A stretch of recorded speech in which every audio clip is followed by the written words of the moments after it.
Международная выставка «Культурный мост Россия-Абхазия» – это любительские произведения из разных уголков России. Цель экспозиции – познакомить жителей Абхазии с русской культурой через искусство и рукоделие. Мероприятие проводится русской компанией «Просвет» с Абхазским оздоровительно-культурным центром «Акация» при поддержке Министерства просвещения России. Цель выставки – внести русскую культуру в массы, ознакомить с российской культурой, с российской литературой, ознакомить с российским творчеством. Это хохлома, это гжель. Экспонаты в основном из России. Это абсолютно разные люди, не профессионалы. Это вплоть от детей от 3-летнего возраста. Работы, если есть желание, можно посмотреть. Это акварельки 3 годика и старше. Если мы берем картины, это масло, это акрил, это акварель. Если берем папье-маше из камня ракушки, то есть это отдельные работы, резьба по дереву, хохлома, гжель, куклы, изготовление кукол. Выставка работает уже 3 месяца, и в рамках культурного обмена рукодельницы из России, в том числе Наталья Гаупт, проводят мастер-классы для абхазских детей. Вначале мы проводили мастер-классы здесь, на выставке.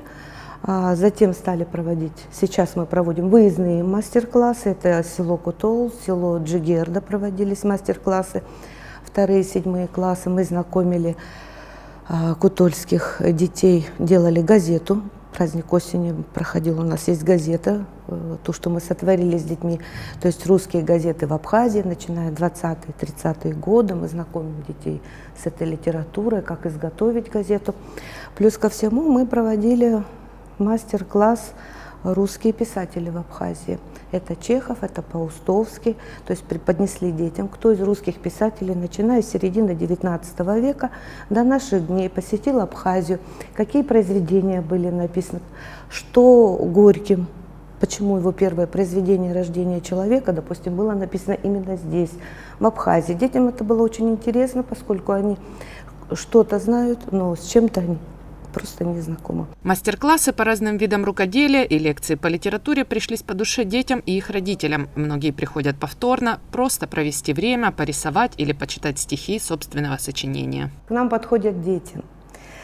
Те, что пишут стихи, те, что, допустим, пишут на русском языке какие-то произведения, они очень хотят, чтобы с ними общались, чтобы все это преподносили, чтобы мы разговаривали об этом.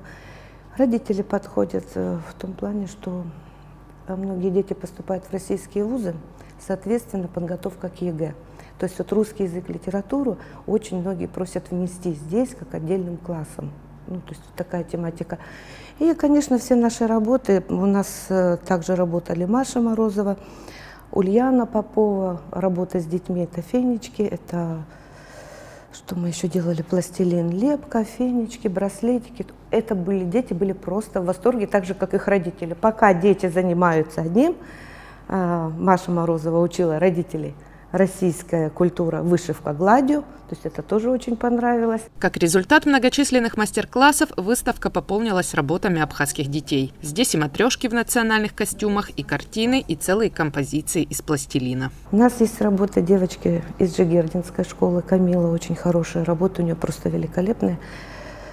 Если обратите внимание, портрет добровольца, погибшего за Абхазию во время Грузино-Абхазской войны, она нарисовала. Здесь можно увидеть тоже работы девочки Мила из Кутольской школы, просто чудесные работы, мы их тоже взяли на выставку. Работы из пластилина, кутольские дети тоже. То есть вот такие работы мы тоже берем многие. У нас даже есть работа малышки одной, если хотите, покажу. Пришла она с мамой на выставку, пока мы с мамой беседовали, общались, дали ей краски. После нашего общения ребенок нарисовал удивительно красивую, яркую картинку. Девочке 6 лет, зовут Самира. И картинку мы ее тоже поставили на выставке. То есть такие работы у нас тоже есть. Работа выставки продлится до конца декабря. Расписание мастер-классов можно узнать в выставочном зале по адресу Абазинская, 38. А с 11 по 13 декабря в Музее боевой славы пройдет форум, посвященный русской литературе, культуре, традициям и творчеству. Надежда Боровикова, Торник Амичба, Абаза ТВ.